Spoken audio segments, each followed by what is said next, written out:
জগন্নাথ যখন ভক্তের চোখের সামনে শেষ করেন পুরো খাবার। একবার জগন্নাথ দেবের মুখ্য পূজারী শ্রী ক্রেতন ব্রাহ্মণ তার একটি কাজের কারণে জগন্নাথ সেবার ভার দিয়ে যান তার ছেলে মধুকে। মধু দিনে কয়েকবার জগন্নাথ দেবকে ভোগ লাগাতে হতো। যখন প্রথম ভোগের সময় হলো তখন মধু জগন্নাথের সামনে ভোগ রেখে খেলতে চলে যায়। ফিরে এসে দেখে খাবার মধ্যে যেমন ভোগ সেরকমই পড়ে আছে। সে জগন্নাথ দেবকে প্রশ্ন করে, আপনি খাবার খেলেন না কেন?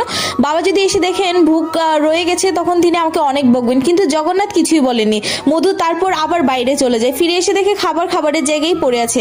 মধুর মনে হচ্ছিল জগন্নাথ শয়তানি করছে। তো মধু হাতে একটি লাঠি নেয় এবং জগন্নাথকে বলেন, শেষবারের মতো বলছি খাবার শেষ করো। তখন জগন্নাথ স্বয়ং প্রকট হয়ে বিনতি করে মধুকে না মারতে আর তাড়াতাড়ি খাবারও শেষ করে।